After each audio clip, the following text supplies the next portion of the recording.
The translation that I was using, the New King James Version, said, "Be serious. Therefore be serious and watchful in your prayers." But the one that most people know is, "Therefore be sober and watchful in your prayers." And this is what I love about the Bible and translation and interpretation.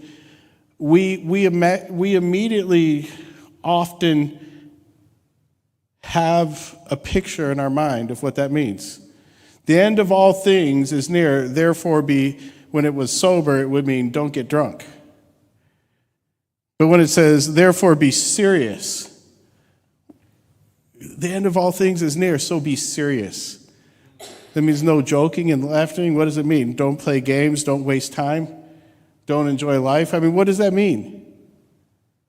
Therefore be serious and watchful in your prayers. Now, you could take that to be serious and watchful in your prayers, making prayer the emphasis, but I don't believe it is. I believe these are two clauses: be serious and watchful in prayer.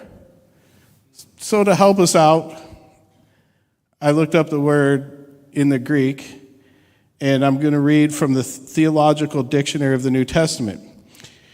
That word that is translated as serious or sober really could be translated many ways, but the beginning of the definition generally is, it denotes A, the rational, in the sense of what is intellectually sound.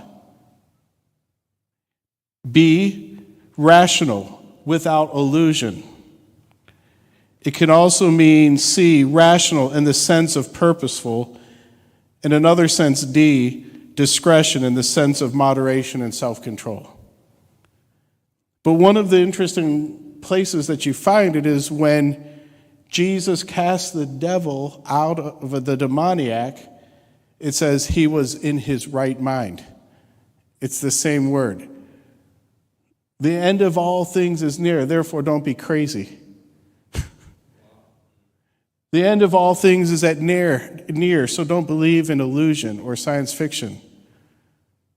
The end of all things is near. Don't get all freaked out and, discouraged, but hold the line. And so that same Theological Dictionary of the New Testament, when it deals with it in this passage, it says, faced by the imminent end of all things, the community must not give way to eschatological frenzy. That's a good way to put it, right? In such excess, it would fall victim precisely to this world. The proper attitude in this situation is soberness and moderation. Thus, being in the world, it is sustained by faith. That the reference is to more than an attitude on the part of Christians is clearly shown by the fact that it ought to lead to prayer and consequently to the surrender of the whole man in his historical existence to the coming Lord. In the community, mutual love is the necessary result. Changes the picture a whole lot, doesn't it? So the end of all things which is near, we could say, so don't freak out. And be watchful in your prayers. Why? Because prayer has power to change things. Prayer has power to create, to turn things around, to transform, to make a difference. God answers prayer. He really does. And it's amazing, and it's exciting, and sometimes it's even terrifying. But God answers prayer. And it's awesome when he does. So the end of all things is at hand. How then shall we live? Don't go crazy. Be serious in prayer. But then when you hear a word like this in Scripture, it's very significant. And above all things. Above all things. Do you see that this is a highest priority? The end of all things is at hand. Above all things, above being watchful in prayer, above being crazy, above all things.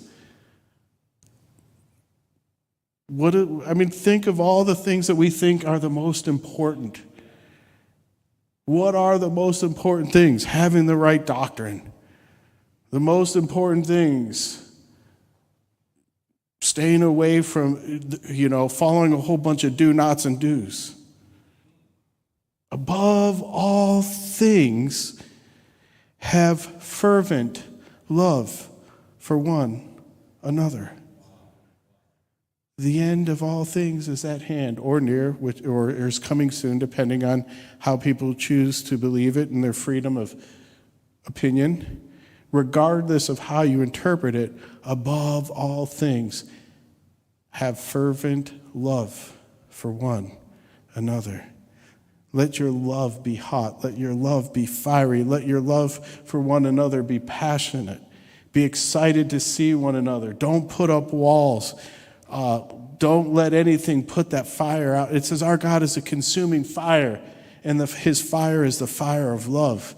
He's a passionate, holy God who burns with holy fire for each and every one of us, and he wants that reflected from us to one another. It's really beautiful, isn't it? But I really am milking this a little bit to let this thing be driven home. How should you live in the end times?